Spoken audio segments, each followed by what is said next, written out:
নমস্কাৰ শ্ৰদ্ধাৰ ভগত বৈষ্ণৱসকল সবাৰ চৰণত সেৱা জনাই সকলোকে আমাৰ ভক্তি সৰোবৰ নামৰ চেনেলটোলৈ স্বাগতম জনালোঁ। প্ৰভুসকল, আজিৰ আলোচনাৰ বিষয়বস্তু হৈছে তিনি লুক 14 ভুৱন। আৰু এই তিনি লুকৰ নাম কি, 14 ভুৱনসমূহৰ নাম কি, তাত কোন বসবাস কৰে, এই ঠাইসমূহ ক'ত আছে, আজিৰ ভিডিঅ'ত এই বিষয়ে বিস্তাৰিতভাৱে আলোচনা কৰা হ'ব। প্ৰভুসকল, আমাৰ ধৰ্মৰ বেদ, উপনিষদ আৰু শাস্ত্ৰসমূহৰ মতে বিশ্বব্ৰহ্মাণ্ডত তিনি লুক আৰু 14 ভুৱন আছে। প্ৰভুসকল, প্ৰথমে আমি তিনি লুকৰ বিষয়ে জানি লওঁ আহক।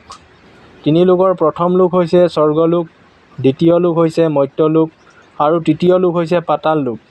আকৌ কিছুমানে ইয়াক দেৱলোক, মনুষ্যলোক আৰু দানৱ লোক বুলি কয়। স্বৰ্গলোক বা দেৱলোকত দেৱতা গন্ধৰ্বসকল থাকে, মৰ্ত্যলোক বা মনুষ্যলোকত আমি মনুষ্যসকল থাকোঁ আৰু পাতাল লোক বা দানৱ লোকত দানৱসকল থাকে। এতিয়া আহোঁ 14 ভুৱন কি কি। 14 ভুৱনৰ প্ৰথম ভুৱন হৈছে ভুৱৰ লোক। প্ৰভুসকল, ভুৱৰ লোক আমাৰ পৃথিৱীৰ ওপৰৰ প্ৰথম ভুৱন। ইয়াত ঋষিমুনিসকল আৰু দিব্য আত্মাসমূহে বসবাস কৰে। এওঁলোকে বিভিন্ন কামত দেৱতাসকলক সহায় কৰে। দ্বিতীয় ভুৱন হ'ল স্বৰ্গলোক। প্ৰভুসকল, ভুৱৰ লোকৰ ওপৰত স্বৰ্গলোক অৱস্থিত। ইয়াৰ ৰজা হৈছে দেৱৰাজ ইন্দ্ৰ আৰু ইয়াৰ ৰাজধানী হৈছে অমৰাৱতী। ইয়াৰ পিছত আহিল মেহৰ লোক। প্ৰভুসকল, স্বৰ্গলোকৰ ওপৰত মেহৰ লোক অৱস্থিত। মেহৰ লোক ঋষিমুনিসকলৰ ঘৰ বুলিও কোৱা হয়। ইয়াৰ পিছত আহিল তলতাল লোক। প্ৰভুসকল, মেহৰ লোকৰ ওপৰত তলতাল লোক অৱস্থিত। তলতাল লোকত মায়া অসুৰে বসবাস কৰে। ইয়াত বসবাস কৰা অসুৰসকল মায়া বিদ্যাত প্ৰাগত। ইয়াৰ পিছত আহিল জনক লোক। প্ৰভুসকল, তলতাল লোকৰ ওপৰত জনক লোক অৱস্থিত। জনক লোকত বিৰাজ নামৰ দেৱতাই বসবাস কৰে। ইয়াৰ পিছত আহিল তপ লোক। প্ৰভুসকল, তপ লোক জনক লোকৰ পৰা 8 কোটি যোজন ওপৰত অৱস্থিত। এই ভুৱনত 4 সিদ্ধ অৰ্থাৎ সনত, সনাথ, সনন্দ আৰু সনাতন বসবাস কৰে। এওঁলোক অমৰ আৰু এওঁলোকৰ শৰীৰ 5 বছৰীয়া শিশুৰ দৰে। ইয়াৰ পিছত আহিল সত্য লোক। প্ৰভুসকল, সত্য লোক তপ লোকৰ পৰা 12 কোটি যোজন ওপৰত অৱস্থিত। সত্য লোকক ব্ৰহ্মলোক বুলিও কয়।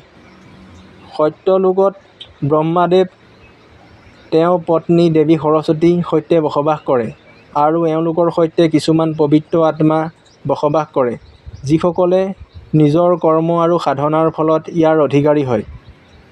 ইয়াৰ পিছত আহিল পৃথিৱী লোক। প্ৰভুসকল, পৃথিৱী লোক বা ভূলোক 7 নম্বৰ ভুৱনত অৱস্থিত। ইয়াত পাপ পুণ্য মেৰপাকত থকা আত্মাসমূহ অৰ্থাৎ আমিবোৰ ভগৱান আৰু 33 কোটি দেৱতাৰ নিৰীক্ষণত বসবাস কৰোঁ। ইয়াত বসবাস কৰা জীৱসমূহে এদিন মৃত্যুক আঁকোৱালি ল'ব লাগিব।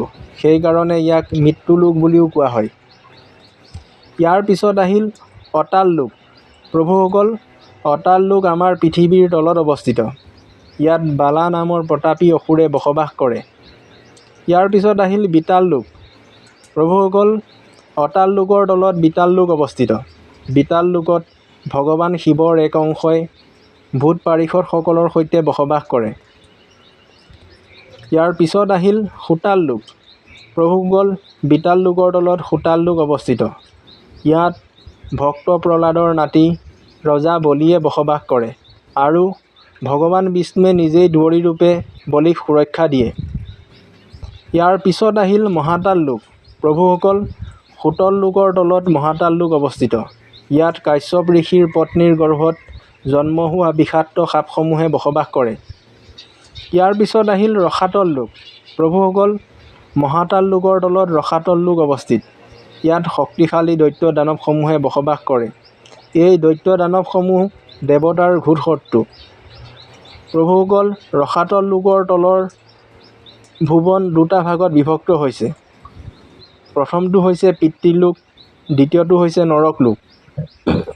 এতিয়া আহোঁ পিতৃলোক।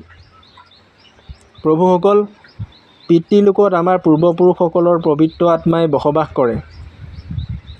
দ্বিতীয় আহিল নৰক লোক। প্ৰভুসকল, নৰক লোকত পাপী আত্মাসমূহক যমদূতে শাস্তি দিয়ে। যিসকল লোকে পাপ আৰু অপৰাধ কৰে, যিবোৰ অপৰাধ ক্ষমাযোগ্য নহয়, তেনে লোকক নৰক লোকত শাস্তি প্ৰদান কৰা হয়।